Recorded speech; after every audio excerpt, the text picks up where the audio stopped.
সুপ্রিয় দর্শক, আসসালামু আলাইকুম। অনুসন্ধানী টাইম চ্যানেলে যুক্ত হওয়ার জন্য আপনাকে অসংখ্য ধন্যবাদ।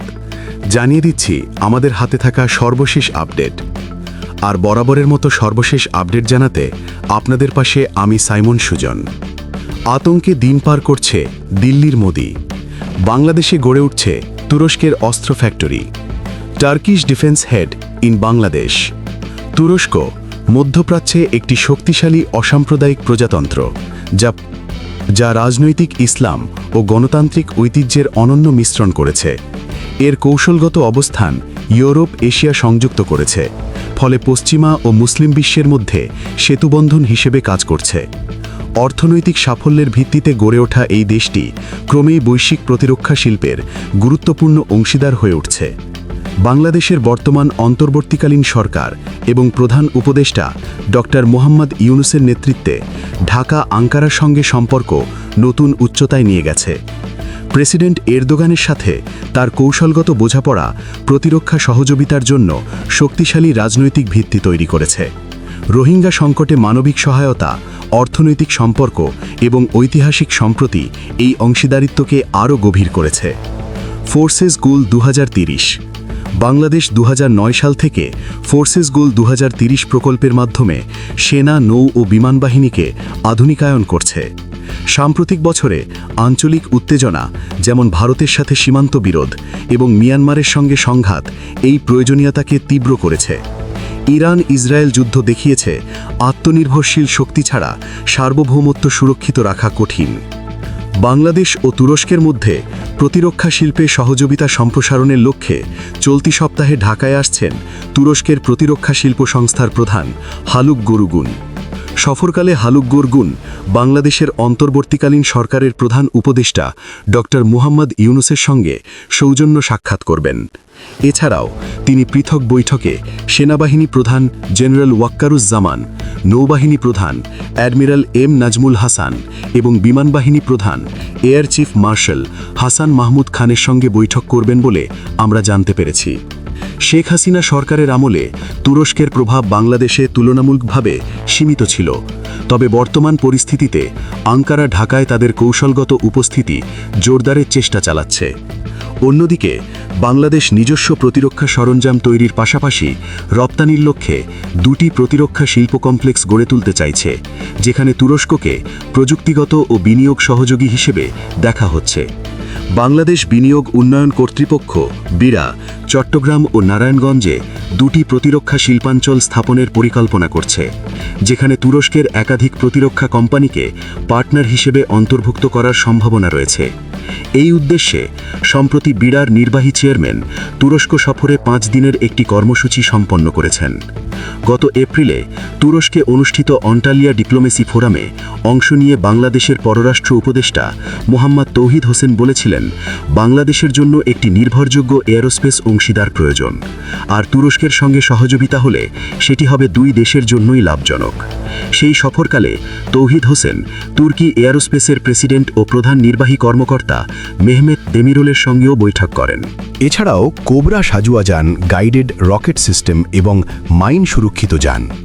প্রায় 3000 বাংলাদেশি সামরিক কর্মকর্তা তুরস্কে বিশেষায়িত প্রশিক্ষণ পেয়েছেন।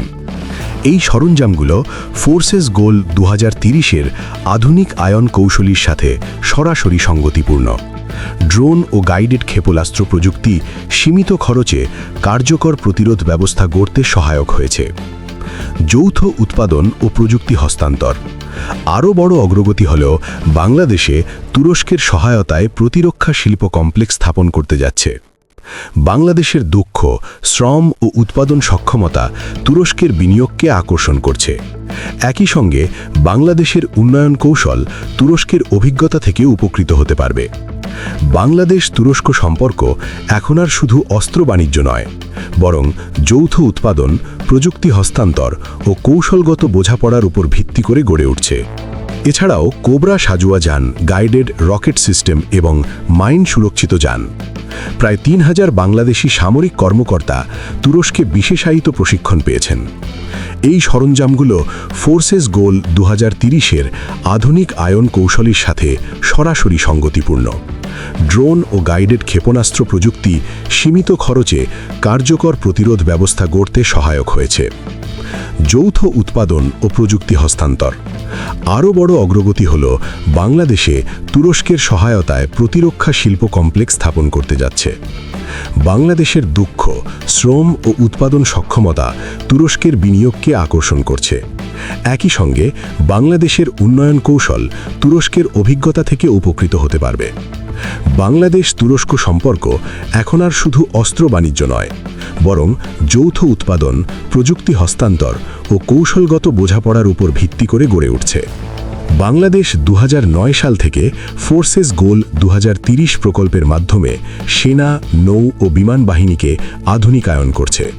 সাম্প্রতিক বছরগুলোতে আঞ্চলিক উত্তেজনা যেমন ভারতের সাথে সীমান্ত বিরোধ এবং মিয়ানমারের সঙ্গে সংঘাত এই প্রয়োজনীয়তাকে তীব্র করেছে। এছাড়াও তিনি পৃথক বৈঠকে সেনাবাহিনী প্রধান জেনারেল ওয়াকারুজ্জামান, নৌবাহিনী প্রধান অ্যাডমিরাল এম নাজমুল হাসান এবং বিমান বাহিনী প্রধান air chief marshal Hasan Mahmud খানের সঙ্গে বৈঠক করবেন বলে আমরা জানতে পেরেছি। শেখ হাসিনা সরকারের আমলে তুরস্কের প্রভাব বাংলাদেশে তুলনামূলকভাবে সীমিত ছিল। উভয়ের মধ্যে উড়োজাহাজ প্রযুক্তি এবং সামরিক সরঞ্জাম সহযোগিতা নিয়ে আলোচনা হয়।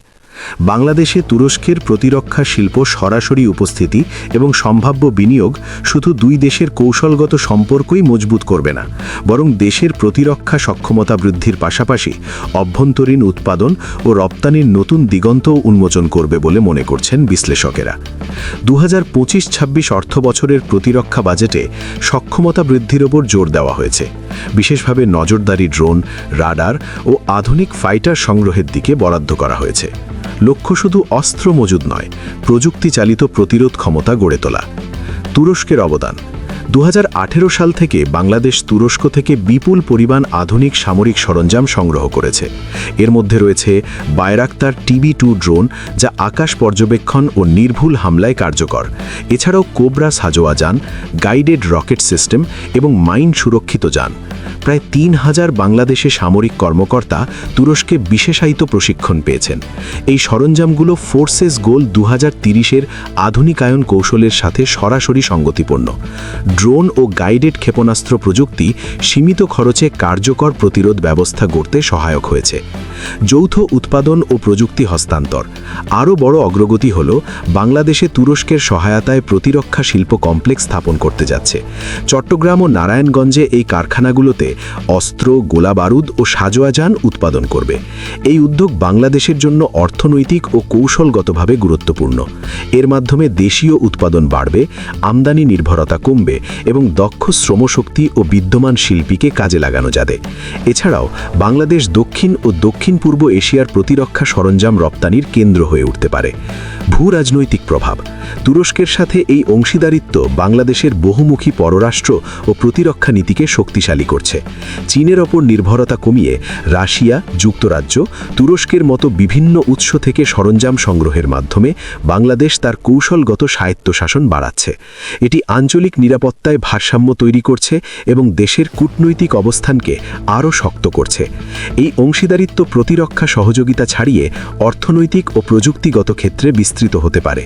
বাংলাদেশের দক্ষ শ্রম ও উৎপাদন সক্ষমতা তুরস্কের বিনিয়োগকে আকর্ষণ করছে। একই সঙ্গে বাংলাদেশের উন্নয়ন কৌশল তুরস্কের অভিজ্ঞতা থেকে উপকৃত হতে পারবে। বাংলাদেশ তুরস্ক সম্পর্ক এখন আর শুধু অস্ত্র বাণিজ্য নয়, বরং যৌথ উৎপাদন, প্রযুক্তি হস্তান্তর ও কৌশলগত বোঝাপড়ার উপর ভিত্তি করে গড়ে উঠছে। এই অংশীদারিত্ব বাংলাদেশের প্রতিরক্ষা শক্তি ও সার্বভৌম ক্ষমতা বাড়ানোর পাশাপাশি আঞ্চলিক স্থিতিশীলতায় ভূমিকা রাখবে। একই সময় তুরস্ক ও এশিয়ায় বাংলাদেশের কৌশলগত প্রভাব আরও গভীর করবে। তো বন্ধুগণ, এই ছিল আমাদের আজকের ভিডিও সম্পর্কে আপনার মূল্যবান মতামত আশা করছি। অনুসন্ধানী টাইম চ্যানেলে আপনি নতুন হলে অনুরোধ রইল চ্যানেলটি সাবস্ক্রাইব করে পাশে থাকা বেল আইকনটি ক্লিক করবেন, যাতে পরবর্তী ভিডিও পেয়ে যান সবার আগে। সবাইকে অসংখ্য ধন্যবাদ ভিডিওটি দেখার জন্য।